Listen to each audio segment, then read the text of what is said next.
Cuando a usted le dicen que su hija o a usted joven le dijeron que tiene síndrome de ovario poliquístico, sabe que esto puede tener mucha afectación desde su fertilidad, puede afectarle su metabolismo, puede ser que usted esté produciendo más hormonas masculinas de la cuenta y esto va a impactar definitivamente en su salud a mediano y a largo plazo. Hasta diabetes puede llegar a padecer por esto. La idea es que usted pueda atacar este problema de raíz y por eso invitamos a la doctora Yasmín Chotocruz, quien va a abordar este tema y nos va a explicar, porque yo creo que tenemos muchas dudas referente al mismo. Doctora, muy buenos días y gracias por acompañarnos. Muchas gracias. Doctora, ¿cuándo se dice que una mujer padece de este síndrome de ovario poliquístico? ¿Qué es lo que manifiesta el cuerpo? ¿A raíz de qué se da este síndrome? Bueno, es bastante importante saber que un síndrome no se manifiesta de igual manera de una persona a otra.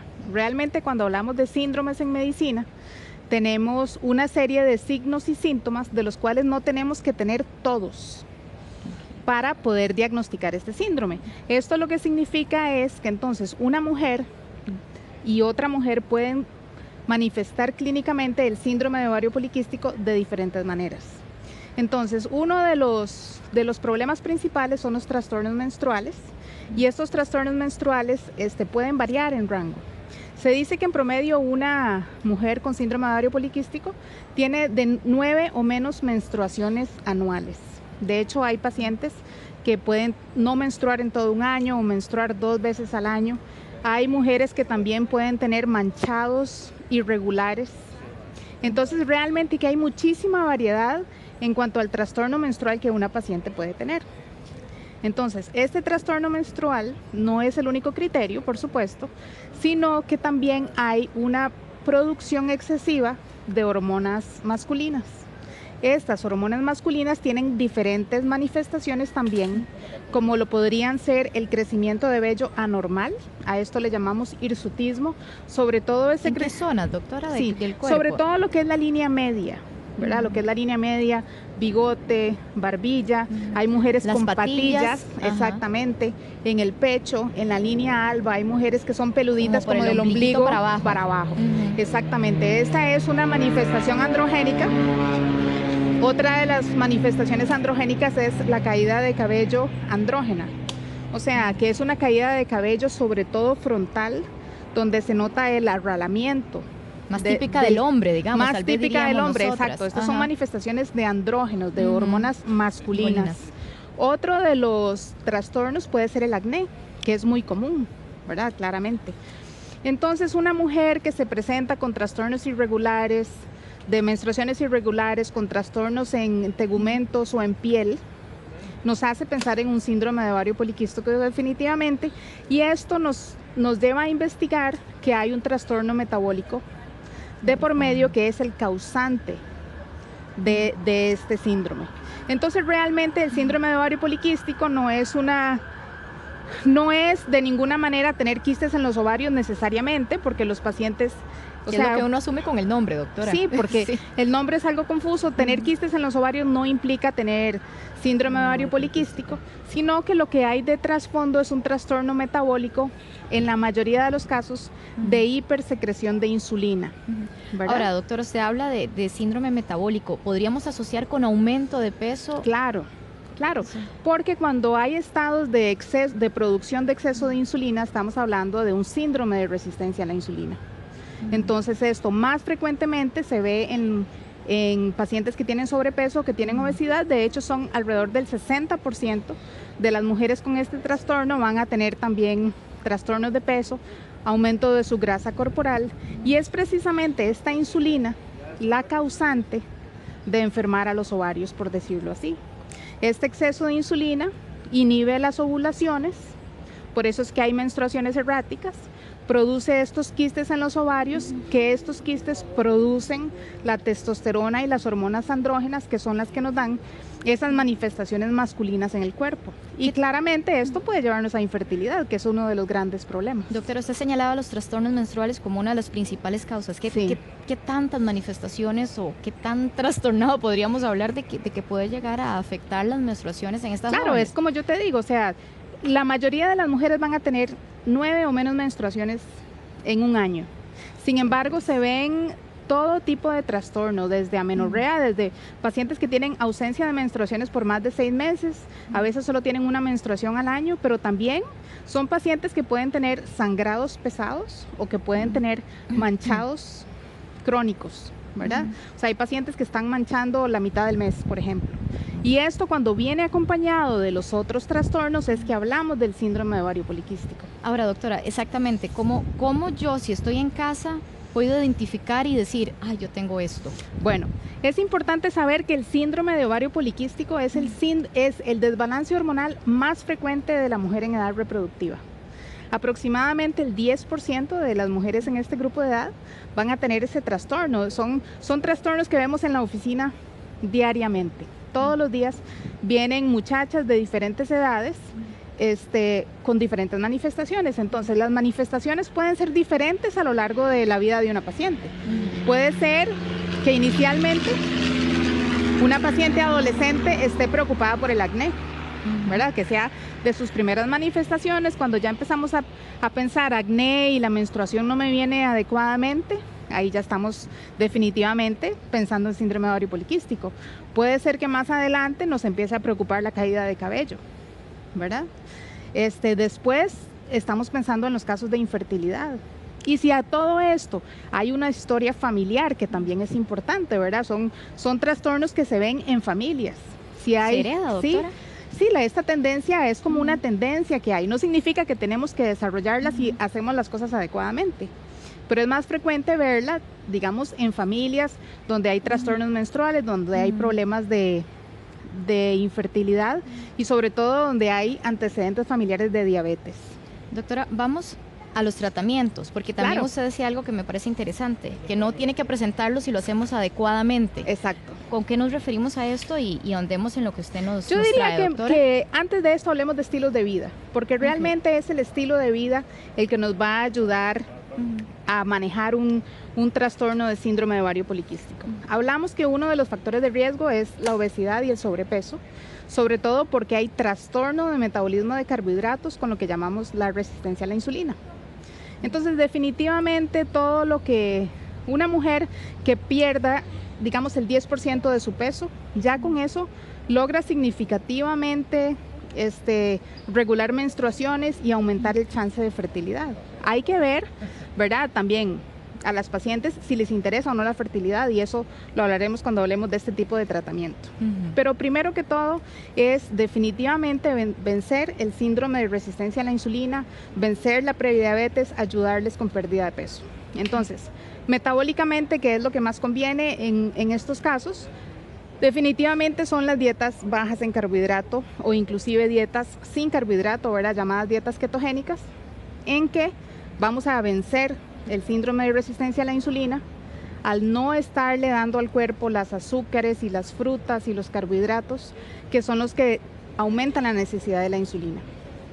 Entonces, un tratamiento nutricional es muy importante, en que la paciente coma muy buena calidad de proteínas, coma muy buena calidad de grasas saludables, y les enseñamos poco a poco a convertir este estilo de comer en un estilo de vida, ¿verdad? El paciente logra perder peso, logra vencer la resistencia a la insulina, y entonces son tratamientos que son altamente exitosos. Definitivamente la pérdida de peso es esencial, sí, porque la mayoría de las pacientes tienen este tipo de problema. No todas, pero la mayoría. Inclusive en la mujer delgada es muy importante saber cuál es el porcentaje de grasa corporal también, porque tenemos mujeres delgadas con índices de grasa corporal un poco más elevados de lo normal. Entonces, claro, a esto acompañamos el ejercicio, ¿verdad? Todo lo que sea montar masa muscular es importante, porque a mayor masa muscular, menor resistencia a la insulina. Vamos a aumentar nuestro metabolismo, vamos a hacer quemadoras de calorías con mucho más eficiencia. Entonces, todos estos programas de ejercicio cardiovascular y de ejercicio de resistencia para aumentar la masa muscular son importantes en estas pacientes. Ok, bueno, ya con eso clarísimo, doctora, ¿qué más le podemos dar? Porque usted nos trae, ¿verdad?, varias alternativas y opciones para ayudar a estas pacientes. Exactamente. Digamos que tradicionalmente el síndrome de ovario poliquístico además se trata con pastillas anticonceptivas, ¿verdad? Pues es lo más común que vemos.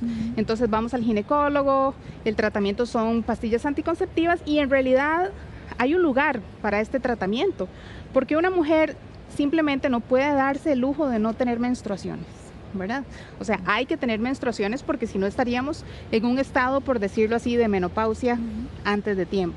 Y esto trae sus complicaciones a largo plazo, y el síndrome en sí tiene sus complicaciones de diabetes a largo plazo, de cáncer en el ovario, ¿verdad?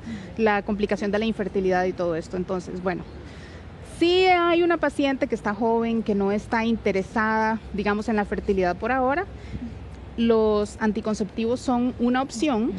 Sin embargo, para hacer la diferencia, no deben ser la única opción, ¿verdad? O sea, en el sentido de que mucha gente entonces se toma el anticonceptivo, ya me vino la menstruación, se me quitó el acné, ya no se me cae el cabello, ¿verdad? Sí, estoy tranquila. Sí, y no estamos atacando la raíz del problema. Pero ¿cómo tratamos la raíz del problema entonces, doctora? Entonces, la raíz del problema, bueno, primero que todo la alimentación. Sobrepeso. Segundo que todo, ¿verdad? Todo el porcentaje de grasa corporal. Ejercicio definitivamente. Ahora, si una paciente no está interesada en tomar pastillas anticonceptivas, sí definitivamente tenemos que trabajar para regular ciclos menstruales y trabajar para aumentar los chances de ovulación y los chances de fertilidad a las pacientes que les interesa. Entonces, bueno, desde el punto de vista medicamentoso, el uso de medicamentos como la metformina realmente son muy bien indicados. Es un medicamento para la diabetes y para la prediabetes que nos ayuda a vencer esa resistencia a la insulina. Entonces, tradicionalmente se usan y están bien indicados. La metformina, doctora. La metformina, sí, en sus diferentes presentaciones son cosas que no tenemos que dejar de lado. Ok, ¿qué más, doctor? Ok, entonces, suponiendo que es una paciente que está interesada en no tomar pastillas anticonceptivas y en regular sus ciclos menstruales, una vez que hayamos hecho el diagnóstico adecuado y saber cuál es exactamente su estatus hormonal, una de las cosas que usamos con mucho éxito es la progesterona bioidéntica. ¿Okay? La progesterona es una hormona que en el síndrome de ovario poliquístico es muy deficiente porque no hay ovulación. La ovulación normalmente es lo que produce la liberación de progesterona. Okay. Entonces, cuando una mujer no ovula, los niveles de progesterona son muy bajos. Entonces, podemos hacer un reemplazo, ¿verdad? Un reemplazo cíclico a lo largo del mes en diferentes dosis de la progesterona bioidéntica para, de una manera indirecta, también estimular la salud del ovario y estimular la ovulación. Entonces, en el caso de la progesterona bioidéntica, se puede usar vía oral o se puede usar vía vaginal. A mí me gusta la progesterona bioidéntica en forma de gel de aplicación genital, que es de muy fácil absorción. ¿Y la dosis cómo se recomienda en ese caso, doctor? Bueno, la dosis ya digamos, eso depende de la deficiencia que un paciente tenga, ¿verdad? Son realmente dosis individualizadas, son protocolos de tratamiento individuales para cada paciente. Y les enseñamos cómo ciclar la progesterona, porque lo que queremos realmente es imitar un ciclo menstrual normal. Y con el uso cíclico de la progesterona, muchas veces logramos que se retome, ¿verdad? Los ciclos menstruales, por supuesto acompañado de la pérdida de peso, de la metformina, del ejercicio, todo eso. Sí, es un tratamiento complementario. Es un tratamiento completo. Ok. Ahora, en cuanto a suplementos, queríamos saber, bueno, digamos, la mayoría de estas pacientes sufren de depresión y sufren de ansiedad, ¿verdad? Porque muchas veces no saben qué está sucediendo con su cuerpo, tienen esas manifestaciones físicas que no las hacen sentir bien, como el acné, como la caída del cabello. Entonces, definitivamente hay un componente de estrés, un componente que puede empeorar el asunto por el trastorno del cortisol, ¿verdad? Hormona del estrés. Entonces yo traigo aquí unas cápsulas de una planta medicinal que se llama ashwagandha, que nos gusta muchísimo. ¿Qué hace esa planta, doctora? Realmente el ashwagandha tranquiliza el sistema de cortisol. Entonces las manifestaciones metabólicas y las manifestaciones de estrés y ansiedad disminuyen mucho. Los pacientes usualmente duermen mejor cuando utilizan el ashwagandha. Es una planta medicinal hindú que es muy segura de utilizar y tiene muy buenos resultados. Entonces, digamos como tratamiento coadyuvante, sí. exacto, para el manejo de la depresión y de la ansiedad que produce este síndrome. Ok, perfecto, doctora. Ok. Con respecto a la resistencia a la insulina, ¿verdad? Tenemos varias maneras de ayudarlo, además de la metformina y la dieta. Por ejemplo, yo traje unas cápsulas de ácido lipoico. El ácido lipoico es una de las moléculas, es un antioxidante bastante potente y lo que hace es ayudar a vencer ese síndrome de resistencia a la insulina. Entonces nos va a ayudar a tener indirectamente a bajar la necesidad de la insulina. ¿De acuerdo? Recuerden, la insulina es la hormona que afecta la función de los ovarios. Entonces no es, sí, exactamente. Entonces no son tanto las medidas para sanar los ovarios como para sanar la razón por la cual nuestros ovarios no están funcionando como tiene que ser adecuadamente. Ok, ácido lipoico. Ok, también digamos el zinc es un tratamiento que complementa muy bien el uso del ácido lipoico. Con respecto al zinc, podemos establecer con una prueba muy sencilla de probar una solución de zinc en la boca para saber más o menos cómo lo vamos a dosificar, dependiendo si un paciente está deficiente o no está deficiente en zinc. Básicamente lo que queremos es llegar a suplir esas necesidades metabólicas del zinc. Okay. Otra de las sustancias es la vitamina D. La vitamina D, de la cual hemos hablado en diversas ocasiones. La deficiencia de vitamina D es muy frecuente en los pacientes con síndrome de resistencia a la insulina, ¿verdad? Y en los pacientes con obesidad. De hecho, una de las maneras de producir más vitamina D es con la exposición al sol y sobre todo el ejercicio bajo la exposición al sol. Entonces, si son pacientes con una vida más sedentaria y con sobrepeso o con obesidad, es más probable que los niveles de vitamina D estén bajos. Los medimos por exámenes de laboratorio y dosificamos de acuerdo con la necesidad del paciente para llegar a dosis óptimas que sean terapéuticas. Perfecto. Ok, omegas. Definitivamente, ¿verdad? Los omegas. Hemos hablado de los omegas. Los omegas nunca nos faltan, inclusive, o sea, los omegas son básicamente omega 3. Hay fuentes vegetarianas también de omegas que son omega 6. A mí me gusta en particular el uso del aceite de prímula. El aceite de prímula es el aceite de una flor, ¿verdad? De la semilla de una flor. Y tiene un poder de regulación hormonal importante, ¿verdad? Tiene un poder de regulación hormonal, lleva a los ovarios a funcionar más sanamente y es uno de los estimulantes del metabolismo, por lo tanto nos puede acelerar la pérdida de peso. Me gusta mucho usarlo también porque ayuda con la salud de la piel, con la salud del cabello. Entonces es un buen tratamiento para complementar en el uso del síndrome de ovario poliquístico. Okay. ¿Le queda alguna otra, doctora? Sí. Porque bueno, ¿cuál quedaba? Vamos a ver, tenés la lista ahí. Sí, claro. Permítame, ya hablamos prímula, vitamina D, ashwagandha, ácido lipoico y cromo y la progesterona bioidéntica. La progesterona bioidéntica, el sopalmeto es importante. El sopalmeto es una de las plantas medicinales que también usamos porque el sopalmeto es una planta que bloquea el efecto de la testosterona. Recuerden que hay una hormona masculina que está siendo producida en exceso y que nos produce los quistes en los ovarios, nos produce las manifestaciones de piel y entonces el sopalmeto a una dosis muy específica logra bloquear el efecto que la testosterona tiene.